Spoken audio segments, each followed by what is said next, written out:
Welcome. Thank you all for coming along. It's nice to see some friendly faces and some entirely new ones. I'm Amy from Sarin Books, and tonight we're going to present 3 of the poets that are on the Wales Book of the Year shortlist. And usually this time of year, we're off at some glamorous venue in either North or South Wales, thanks to Literature Wales, and we're going to have a little preview of the books that are on the shortlist this year. Sarin is thrilled. We usually have a book on the shortlist, either a novel or a fiction or nonfiction. So we're very happy this evening. We have 3 poets. We have Zoe Skoulding, we have Jeremy Over. We have Deryn Rees-Jones, but Deryn unfortunately can't be here in person tonight because she's suffered from the COVID virus and she's recovering. So she's not wonderfully well, but she's sent along a video of her. I think she's reading 3 of the poems from her collection. So we'll have that right in the middle between the 2 other poets who can be here with us live. And that will happen quite soon. Right, our first reader tonight will be Jeremy, who was born in Leeds in 1961. He has published 2 Carcanet collections, A Little Bit of Bread and No Cheese, and Deceiving Wild Creatures. His Wales Book of the Year nominated title is called Fur Coats in Tahiti. He borrows inventive forms and modes out of Dada and Surrealism and the New York School, various inventive strategies, so found poems and collage poems and overheard conversation poems, and also with a sort of experimentalist's vitality and humor and imagination. As he says in the lively interview with editor Jonathan Edwards in the Poetry Wales website, do have a look at this. Poems start in different ways for me, but most come through sideways. We like that information. He currently lives on a hill near Llanthailos in Mid Wales. You can look in the chat box later for a link to buy his collection. And welcome, Jeremy, and let's hear some poems from your collection. Thank you, Amy, and thank you very much to Sarin Books for including me in tonight's reading. Very happy for my book to be included in this shortlisting alongside 2 excellent Sarin poets. Best wishes to Deryn for a full recovery before long. I'm going to read an excerpt, or a shortened version of quite a long poem that's in my book. It's called The Pencil Method, which is how the Swiss writer Robert Walser described his way of overcoming writer's block. It was partly a real physical cramp in his hand, brought on by writing in a highly elaborate formal style with a pen, but it was also about overcoming a psychological cramp, which was eased by Walser using a tiny, almost illegible script with a pencil. One writer felt that this relieved Walser from what he described as the burden of always being in the spotlight of his own critical judgment. He could pretend to himself as he was writing, almost wasn't writing at all, because it couldn't be read. So for various neurotic reasons, I also go to quite extreme lengths to persuade myself when writing a poem that I'm doing something else. And with the pencil method, my way of doing this was to create something midway between a kind of verbal doodling and a collage of words and phrases taken from texts by different writers and artists about doodling. Someone described doodling as an alibi. It's just a doodle that frees its creator from having to worry about art. And it's also, of course, about doing something with your hands whilst your mind is elsewhere, wandering out the door, as it were. Poetry audiences are always free to drift off somewhere else in their minds when listening to a poet. But in this case, I think I'm positively encouraging it. Try and pretend you're not even at a poetry reading. And no, I'm not. The poem begins with the initial sentence from G.K. Chesterton's essay, On Lying in Bed. Lying in bed would be an altogether perfect and supreme experience if only one had a coloured pencil long enough to draw on the ceiling. Lying on the ceiling would also be altogether, if only one had a pencil long enough to draw on experience. A pencil long enough to draw altogether in bed on the ceiling. On Lying in Bed by G.K. Chesterton. by lying in bed, on G.K. Chesterton. Lying on bed, on buying in lead, in Chesterfield. Gawp, gawp at, gawp in at, gawp at in, gawp in at, gawp at in, gawp at in, gawp at in, gawp at in, gawp in at in at, gawp in at in at, gawp at in at in at, gawp at in at in at in at in gawp at in, at gawp in at gawp, gawp in at gawp in, gawp in gawp at, gawp in at gawp at, gawp in at gawp at in, gawp in at gawp at in, gawp in at gawp at in, Clement Attlee, MP, while his mind is otherwise engaged playing the tuba. About my playing the tuba, seems like a lot of fuss has been made about that. Everybody does something silly when they're thinking. Labrador and poodle are derived from Doolittle. Tuba players running around loose. I can't begin to tell you how sick of it he was running around loose tuba. This revived my writerly enthusiasm such that I now have mastered the art of being patient with the aid of my pencil. The unique bliss of the pencil method, the noblesse oblige of tensile steel, the bleak abbess of the penal convoy. You need less of this, less of the nibbles urethra, or Una on the buses, with Una and the pencil stubs, the purposeful, uninterrupted yet dreamy hand movements of Una Stubbs, the New Key bypass. New Key, Newbury. Thank you, Matt, for Matt Stubbs bypass. The U and each bleak cleek, as the blue neeps blissed out kissed in Bleebury. Then each creek's blessing of the unskilled Methodist, parsnips in the distillery. You need the poplar, you need to piss off the poplar, not the yew tree. You need less than all of this. You need less of the pencil method and more of the birth pangs. By means of the pencil, I slowly freed myself. By means of slowly, I freed myself laboriously from the Observer Book of Dogs. Writing remains, the non-human remains, pressed up against seldom blasé. It calms me down and cheers me up.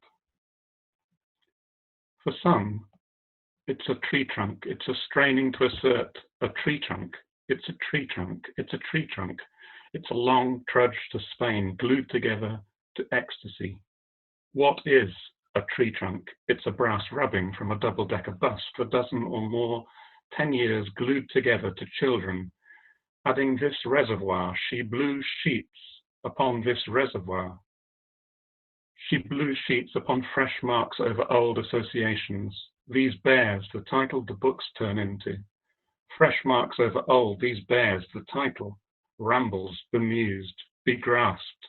If only the books turn into brickwork along rambles, bemused.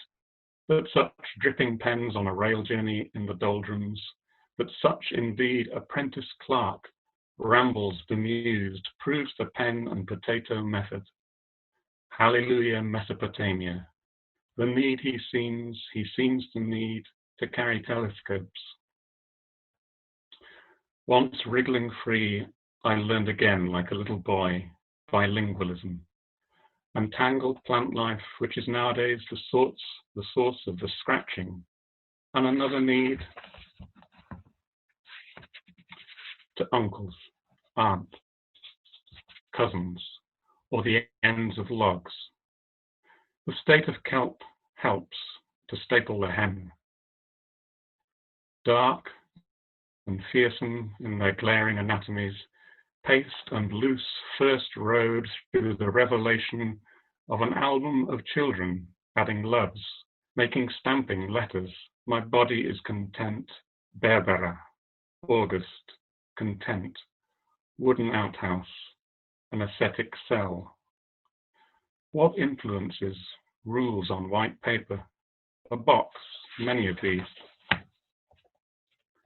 But in toto, does that mean anything? I mean, what do people do all day? What do people do all day? All day, what do people do all day? What do people do all day? What do people do all day? What do people do? People do all day. What people do what? I mean what? Thank you.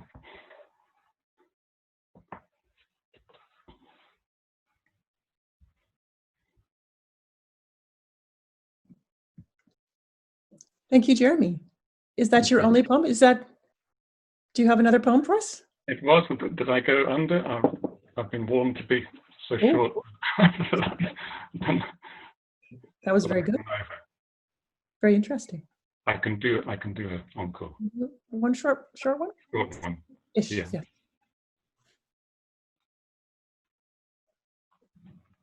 It's the one that's on the Poetry Wales website. I won't introduce it. It's just called Red Sock in Yellow Box, after Robert Fiu and G.K. Chesterton. A red sock in a yellow box. One can easily understand a red sock in a yellow box. So that a man sitting in a chair might suddenly understand that he was actually alive and be happy with a red sock in the yellow box. One cannot put one's foot in the same river twice. One cannot even put the same foot in the same river twice. It's hard to explain why, but one cannot. One has tried. One can, however, fall in the same canal repeatedly. One can, one canal, one can easily. Thank you. Thank you so much, Jeremy. Really inventive, interesting poems, an interesting new voice for Wales. Thank you so much. Right, thank you, Jeremy. In the chat box, you'll find a link to buy his book from Carcanet Press. And also do check out that interview on the Poetry Wales website. Interesting. Right, our next, I think, Deryn, we're gonna have Deryn's film now in the middle. Deryn Rees-Jones, she's the author of 5 Saran collections, as well as a well-received new and selected poems. She's produced critical works and a women's poetry anthology. She has won or been shortlisted for a number of awards, including the Forward and the T.S. Eliot Prize. She's professor of poetry at Liverpool University and also runs the well-regarded poetry list for Pavilion Press. Her Wales Book of the Year nominated poetry title is Erato, which takes its title from the muse of lyric poetry. All right, we'll have a short film now. I'm very sorry that I can't be with you this evening, but I'm going to read from Erato 3 poems, 2 bird poems and one of the long prose pieces, Fires. But I'll start with Lyrebird. Lyrebird. To draw her close, he sings his debris opera, car alarm, camera shutter, kookaburra, oriole. Rewires his love through the echoes of the forest, tree gully, rotten log, eucalyptus, ferns. Had we a theory of love to set a sound against, perhaps it would be this, the harp of his voice box, legislating song.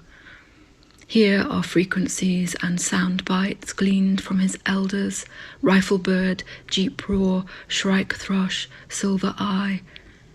Their love, if it makes it, jackhammer, waterfall, is the moment of the making, the gorgeous, urgent span of him a net to the winds. Honey eater, chainsaw, scrub wren, robin. He steps up to his mound of dirt, aches to make the world his own. If only she would love him. It is winter. Soon he will leave her. Butcher bird, child's cry. To draw her close, he sings. Nightjar. Listen to the nightjar. Hear her holy tremblings. Star litter, night fragment, slip down a spine of grass. A circumstance of sound electrifies the heath, opens up the dark. Though she's dead now, or to all effects in silence gone, like a ghost ship rising, you can hear her. Her voice is both inside you and around you. She pushes you away. She asks you to be near. In the stillness, let the sound debris in wild track, moth-like, poke the dust. Put your finger on the space she finds in you, her rattle notes, her love rambles. Let her open up a space beside you. There now, there, close beside your heart. I'm going to read one of the sections from Arato called Fires. I'm sitting here in my living room here in Liverpool. Lots of seagulls and also the dog beside me snoring, but I don't think we're able to edit out any of those sounds. Here's the poem. It's in 7 sections, 7 prose sections really. Fires. It is New Year's Eve, a darkening afternoon, and I have pulled my 2 young children away from a gleaming fire because of my impatience to visit a lighthouse. The temperature has fallen below freezing. When I look back now at that time, 6 months after my husband died, I barely inhabited myself. I was as ghostly as the ghosts I never encountered. I had left, as he died, something of my own body behind. The fire burns low as we walk in the white-skied town. The lighthouse has a red eye at its tip. There is something mute about it, mute and muted, it's a cauterized silence. Today, in the late afternoon light, it stands there like an unstruck match waiting to flame. The lighthouse is being memorialized. There are folk art lighthouses painted on driftwood, a sepia postcard in which the lighthouse rises from the red brick Edwardian terraced cottages beside a pub, the Soul Bay Inn. The picture has many frames. It is a copperplate etching with seagulls, boats, the rooftops all in proximity looking out towards the sea, the pier in the left-hand corner. It is an oil painting with a boldly brushed blue sky. What am I remembering, seeking, reinventing as I insist we walk towards it? I think about Woolf's great novel, an elegy to her parents, as well as a novel on art's transformative power and vision. It is glued together, those are her words, with poetry, into the valley of death.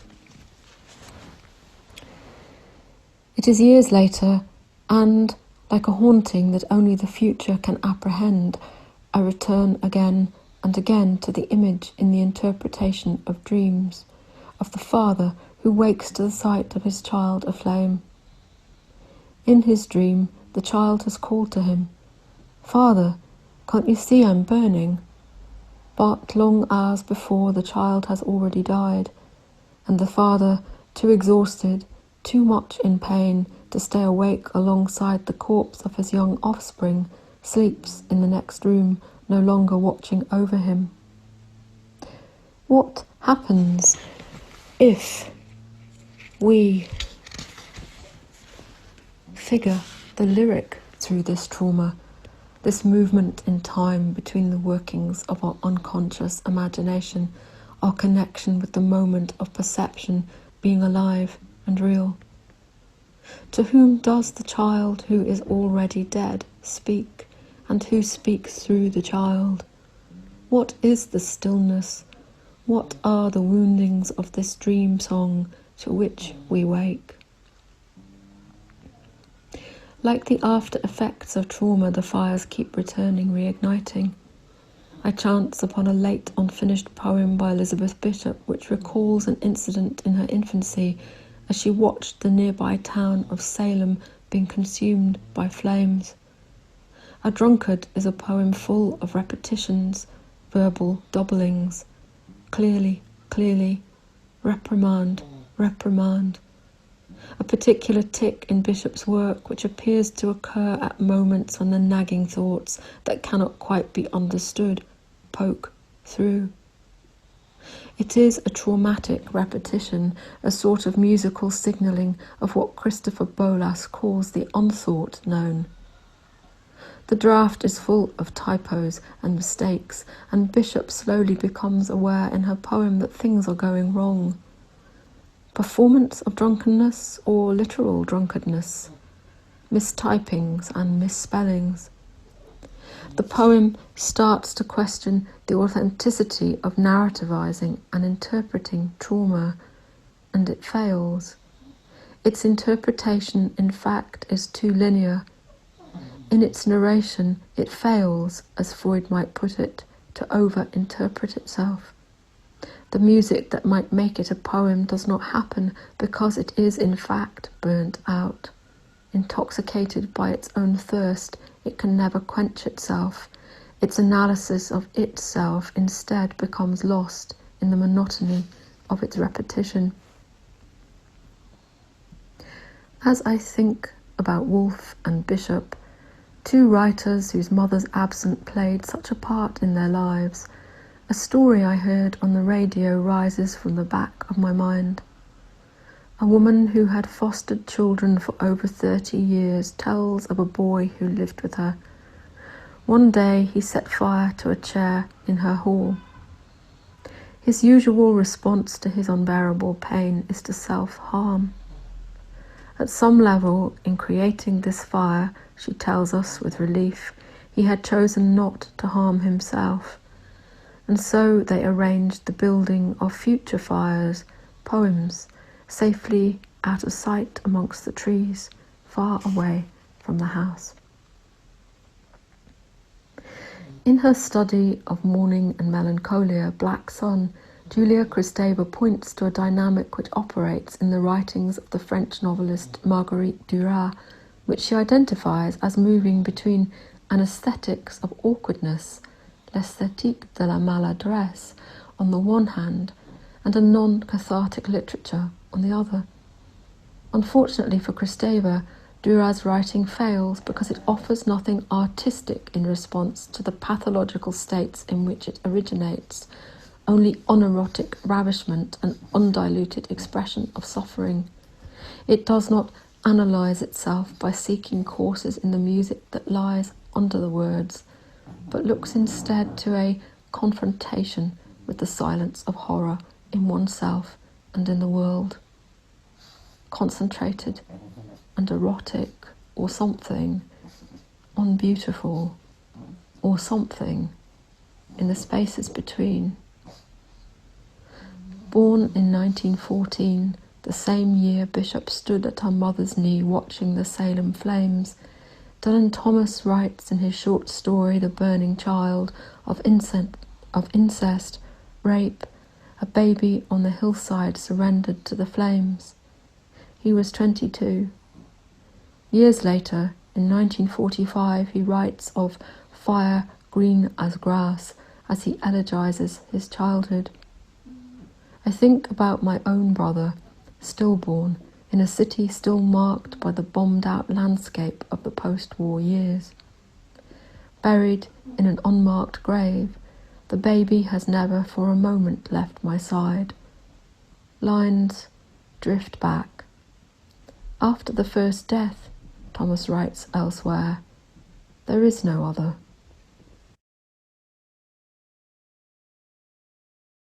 Oh, that was very beautiful. Deryn Rees-Jones from her Wales Book of the Year nominated Erato. Beautiful. Please do buy this if you don't have it from the Saren website. Sarah will give you the link. Thanks so much to Deryn. We'll all wish her well whenever we contact her. She's had a hard time with COVID, but she is slowly recovering. I think she has good days and bad days. So we wish her nothing but the best. Right. Our final reader this evening is the wonderful Zoe Skoulding. Zoe's with us today. Zoe's a poet whose interests include translation, performance, collaboration, and literary criticism. She's a professor at the School of Languages, Literatures, and Linguistics at Bangor University. She's the author of a number of poetry collections, including The Museum of Disappearing Sounds, which was shortlisted for the Ted Hughes Award, and also The Remains of a Future City, which was also shortlisted for Wales Book of the Year. Some of you may have seen her marvelously inventive live performance with the ambient sound by Alan Holmes in the Cardiff Poetry Festival in February, which now seems like a long time ago, February, nearly last February. She has a forthcoming book out from Liverpool University Press called Poetry and Listening, The Noise of the Lyric, which is due in the autumn. We'll look forward to that one. And her collection, Footnotes to Water, is the one that is now nominated for this year's Wales Book of the Year. Please look out also in the chat box to buy that book.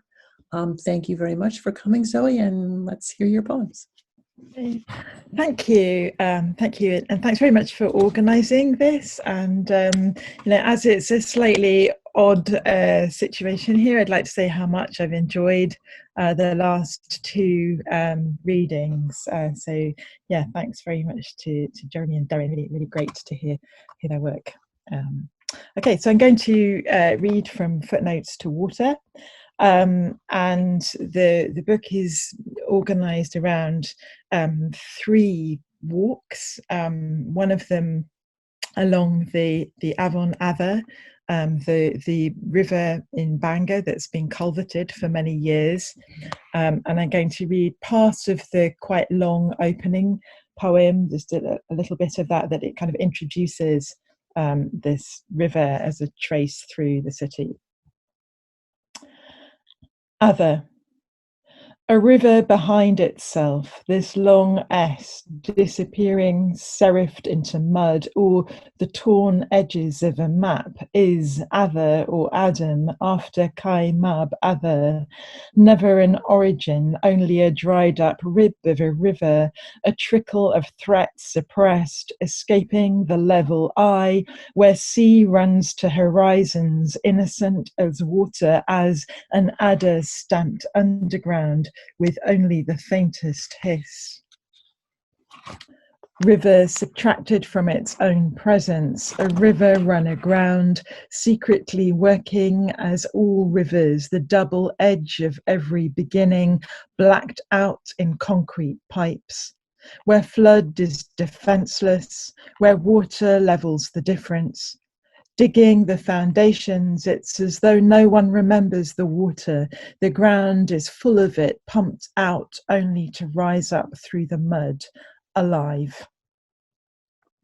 Flowering at the mouth, it speaks its own name on the point of losing it, becoming public at a safe distance.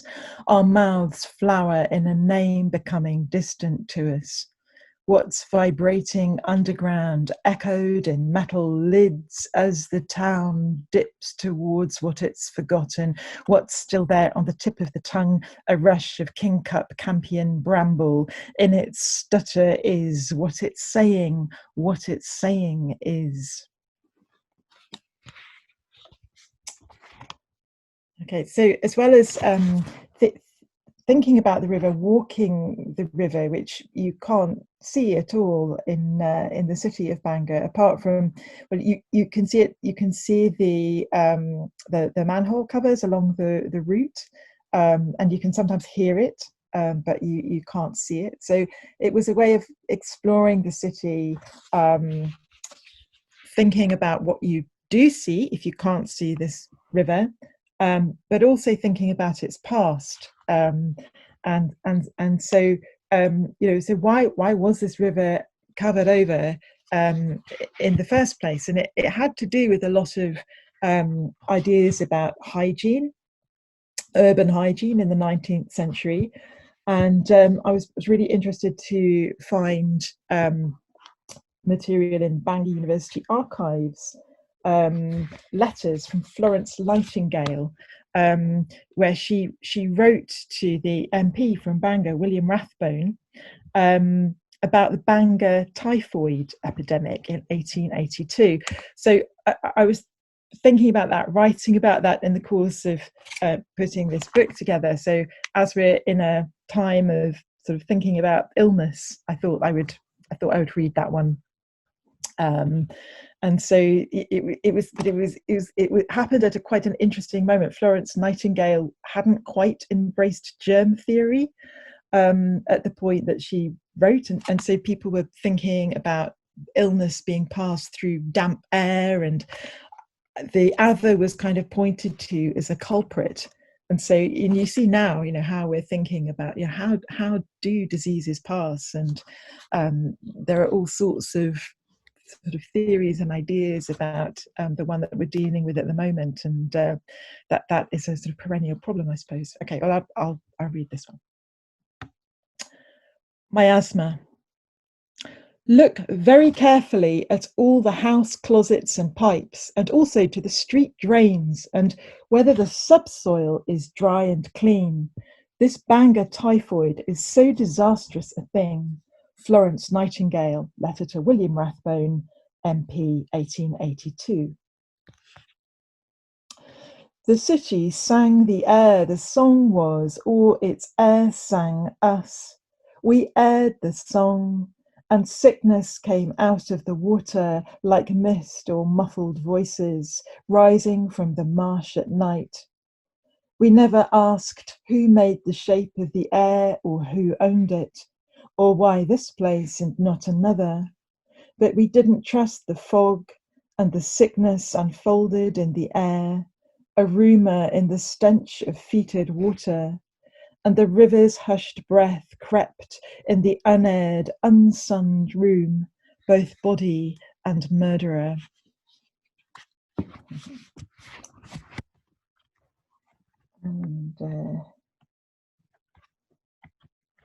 And so I'm going to read kind of in answer to Deryn there, and I'm going to read a couple of bird poems.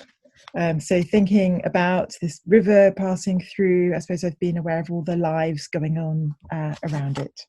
And especially because of working a lot with the artist Ben Stammers, who is a great expert on birds and has really helped me to think about that dimension of the city. Gull song. We come into the vacuum where the city was, and we become the vacuum. You can hear your hunger speaking in our noise, and you can hear your hunger for the sea, where you came in like us, and now we want your flat roof and your sandwich. We want the whole of the sea and the brooding clouds. Our cries cut through your dropped ice cream and your almost empty bag. We come with necks like monuments to nothing. We come with eyes as cold as spreadsheets. There is no warmth in our endless whiteness, just the grey shadow of possession. Wherever you are, you can hear us. We came in with a herring and stayed. We came further in, gathering your waste in our plastic beaks. We are rhythm distributed in space. We're stamping on the ground to make the rain come, the worm rise. We see a hand move to a mouth. We come closer. You see us. We back off. We live in your debt, in the wreck of your greed. We scavenge in the turn tide of lunch. We come nesting. Who cares where we lay as long as there's a ledge or the edge of a cathedral roof? We're just too much. And we live in the too much of the takeaway, the too many kebabs and chips. We dance with your too many leftovers. We are leftovers too, with prehistoric feathers. Look at our eyes. You are under our surveillance. Our cries drown out your voices. Look at us, hanging on. Look at us, we almost love you.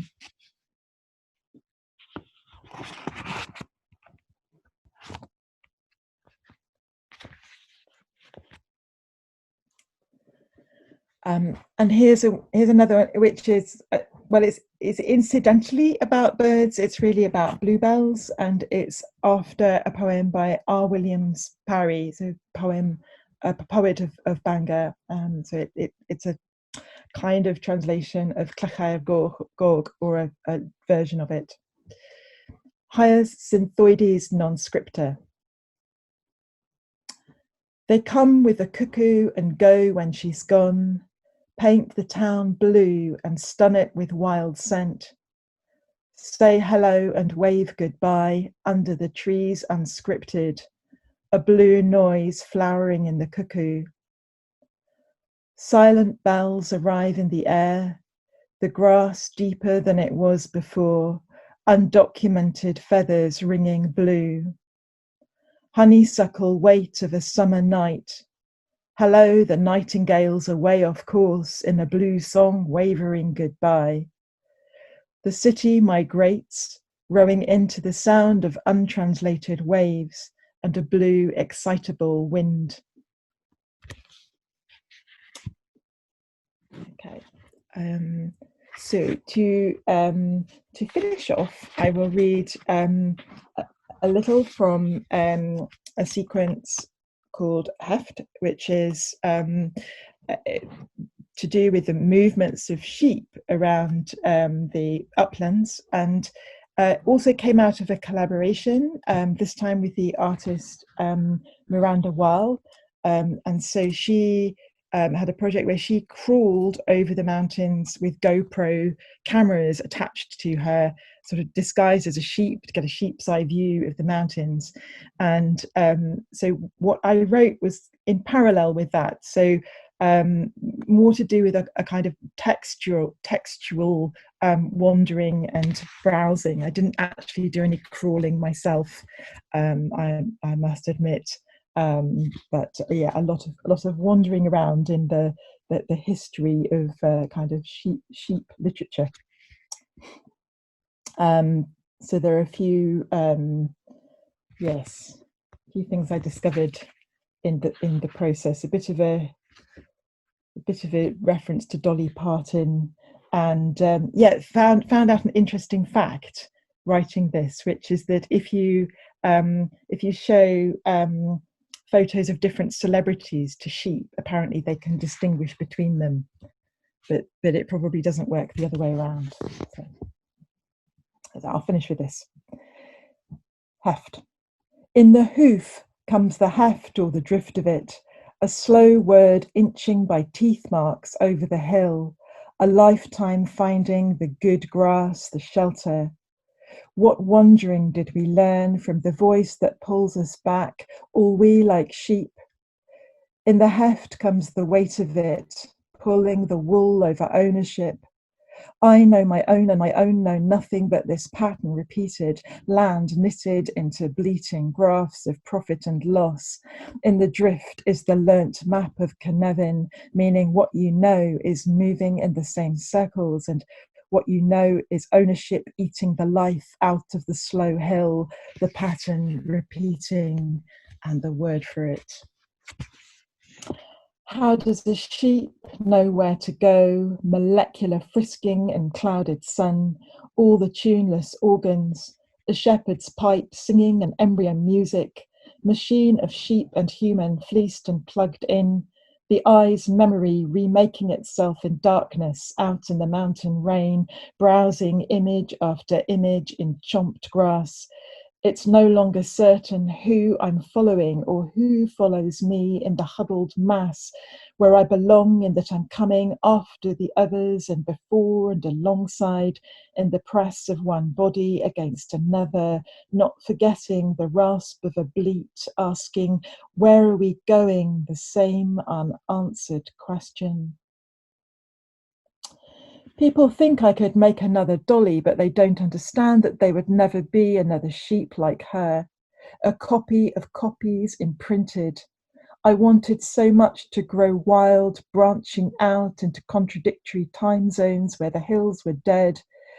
It's all wrong, but it's all right. At least I could run, losing myself in disposable bodies, no longer animal, not yet machine, common and close, neither dumb nor blonde. And turning back, you glimpse a species receding in so many versions you can't count, or failing the look-alike contest for being false enough to seem completely real.